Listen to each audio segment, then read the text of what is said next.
This episode is brought to you by Google Gemini. With the Gemini app, you can talk live and have a real-time conversation with an AI assistant. It's great for all kinds of things, like if you want to practice for an upcoming interview, ask for advice on things to do in a new city, or brainstorm creative ideas. And by the way, this script was actually read by Gemini. Download the Gemini app for iOS and Android today. Must be 18 plus to use Gemini Live. What if you could hear your favorite song for the first time again?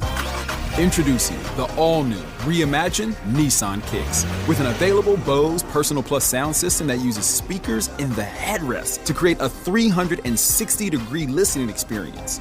You've never heard anything like this. Reimagine your music and your drive. Experience the all-new, reimagined Nissan Kicks for yourself at nissanusa.com today. Available feature. Bose is a registered trademark of the Bose Corporation. This is Optimal Relationships Daily. How to Get Your Kids to Talk to You by Julie Morgenstern of juliemorgenstern.com. Talking is one of the most valuable ways we can relate to another human being. If the eyes are the gateway to the soul, conversation is the gateway to the inner thoughts, insights, and experiences of another person. Unfortunately, conversing with children doesn't always come naturally to us adults. Every age and stage, from pre-verbal through puberty and beyond, comes with its own unique challenges. Yet it may be comforting to know that when it comes to talking with children, your goal is really to have them do most of the work. Your job is simply to create a safe space for your child to express whatever they're thinking and feeling. Every child, much like every adult, is navigating the world for the first time.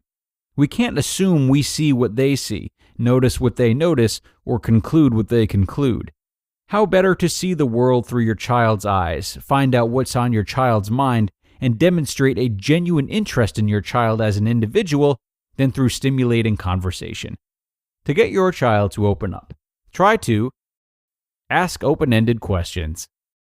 Questions with yes or no answers, like did you have fun and do you like your teacher, lead to dead-end conversations. Get your kids talking by using who, what, where, when, and why questions. Who was your favorite character in the movie? What was the best part of your day? Where do you want to go? When did you discover that you liked poetry? Why did you choose that topic for your story or drawing? How did you figure that out? Listen more than you talk. When talking to kids, or trying to get to know anyone really, aim for a 70-30 ratio. You listening for about 70% of the time and talking for about 30%. Remember, your job is to ask questions that will stimulate your child to talk. Nurture the discussion with phrases like, "Tell me more about that," and "That is so interesting." Don't be afraid of feelings. When our children are upset, our instinct can be to take away the pain by minimizing the problem or jumping straight into fix-it mode. This can cause children to shut down or cut the conversation short. It has to be safe for kids to share all kinds of feelings with you, not just the happy ones. Try to empathize with and name their feelings without feeling you need to fix them. Instead of dismissing or denying your child's emotions or worries, try teaching him or her that feelings come and go. Tune into your kids' patterns. One of my clients, Tara, has 3 kids, 8, 10, and 12. Each kid is different, of course, and getting them to open up and tell tales from their day has to be individualized. For example, Tara finds that she gets the best information from Ashley, her 12-year-old, when she's in the shower. It's her time to spill the beans. If I want to know what happened in the lunchroom or at recess, that's the time I'll hear it all, she said. She noticed that her middle son, Sean, likes to talk before he goes to bed at night, while Adam, her youngest, would relay every moment of his day the minute he got off the bus. At least a few days per week, I make sure to do pickup instead of our babysitter so I can catch all of his stories as they tumble out, she said. Just as we may be unwilling to talk to anyone before our first cup of coffee in the morning or chatty Cathy over the phone on the way to work, kids too may be more or less open and talkative at certain times or in certain places. It's important to tune into when and where your kids are ready to talk. When we enter into conversation from a neutral, non-judgmental, and curious point of view, we open the door for our kids to reveal the unique individuals they are inside. Help Your Child Develop Good Homework Habits by Julie Morgenstern of juliemorgenstern.com. While raising my daughter, I was baffled at how difficult it was for myself and other parents to know our roles when it came to our kids' schoolwork. Were we meant to supervise and help them? If so, to what extent?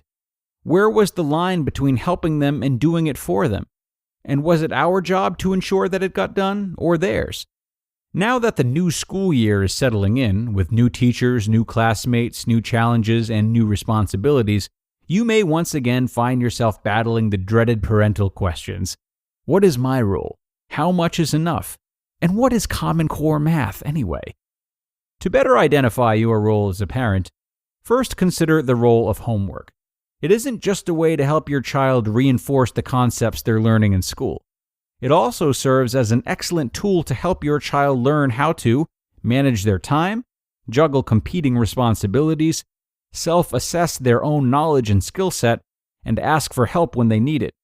Your job is not to do your child's homework for them. In fact, doing so may actually deprive your child of the opportunity to acquire valuable life skills.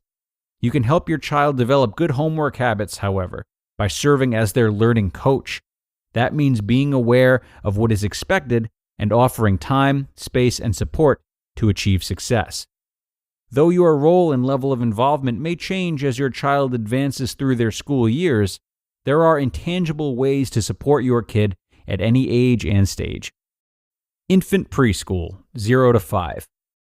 Lay the groundwork for enjoying learning. The American Academy of Pediatrics warns parents against trying to give their kids too much of a head start. Instead, focus on just talking, reading, and play. These things are the foundation of a love of learning, trust, and communication. School age, 6 to 10. Monitor good work habits. Ask every day if your child has homework and establish a regular time and proper setting for them to get it done. Provide supplies and ensure they have eaten, are rested, and energetic. Check to see that your child has completed the assignments and make sure she knows to ask for help at any time if she needs it. Tween, 10 to 13. Get some outside help. Your kids need help at this stage to learn how to manage their more complex schedules with multiple classes and teachers. But, ironically, this is a time when kids have a hard time taking advice from their parents. Consider outside assistance from a teacher, a local teen, or a tutor to help your kid master the skills they need, including tracking their assignments, managing competing deadlines, and mapping out the steps of long-term projects. Teen, 13 to 18. Let your kids take ownership. Assuming your kids have learned and mastered good study habits, you can begin to pull back in this stage. According to experts, only offering help if it is explicitly asked for. It's fair game to continue to provide the quiet study space, company, and supplies, and to build in family activities around topics they're learning about in school. If your child is studying the Civil War, for example, a family trip to Gettysburg can be an interactive way to reinforce what your child is learning. You just listened to the posts titled, How to Get Your Kids to Talk to You, and Help Your Child Develop Good Homework Habits, both by Julie Morgenstern of juliemorgenstern.com. The #1 selling product of its kind with over 20 years of research and innovation. Botox Cosmetic, onabotulinum toxin A, is a prescription medicine used to temporarily make moderate to severe frown lines, crow's feet, and forehead lines look better in adults. Effects of Botox Cosmetic may spread hours to weeks after injection, causing serious symptoms. Alert your doctor right away as difficulty swallowing, speaking, breathing, eye problems, or muscle weakness may be a sign of a life-threatening condition. Patients with these conditions before injection are at highest risk. Don't receive Botox Cosmetic if you have a skin infection. Side effects may include allergic reactions, injection site pain, headache, eyebrow and eyelid drooping, and eyelid swelling. Allergic reactions can include rash, welts, asthma symptoms, and dizziness. Tell your doctor about medical history, muscle or nerve conditions including ALS or Lou Gehrig's disease, myasthenia gravis, or Lambert-Eaton syndrome and medications, including botulinum toxins, as these may increase the risk of serious side effects. For full safety information, visit BotoxCosmetic.com or call 877-351-0300. See for yourself at BotoxCosmetic.com. This year, Santa's bringing the power of Energizer into his workshop. Whoa, the Energizer Bunny's got so much power. Wait, he's powered up all the toys. I think that means we're done for the year. I love this bunny. He's the hardest working helper the North Pole has ever seen. And he wants all your gifts to have the power of the #1 longest lasting AA battery. So this holiday season, stock up on Santa's and the elves' favorite battery, Energizer Ultimate Lithium.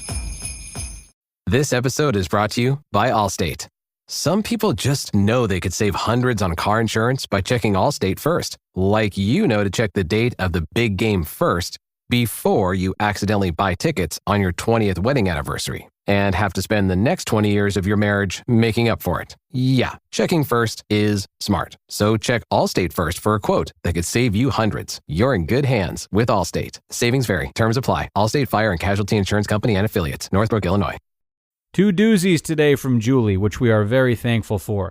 Of course, each post had unique takeaways relevant to its subject matter, but to me, the overarching theme was the value in giving children space. Not space in the sense of ignoring them or letting them do everything themselves, but rather teeing them up with the resources they need to thrive, and then allowing them to do so as you gently guide them on the way. You don't need to talk at them or do their homework for them, but rather aid them along in both areas of life by giving them a gentle push as you remain there to observe them and help if needed. This mindful approach to parenting can stretch into any other big parts of raising a child, and it gives children a chance to not only learn for themselves, but it also sets the example for them to set the stage to help others in their own ways throughout the course of their lives. Like she said, it's a tough line to walk, but I think Julie described it beautifully across both posts. With that, let's sign off on today's episode. Thank you so much for joining me here once again. I will be back tomorrow, where your optimal life awaits.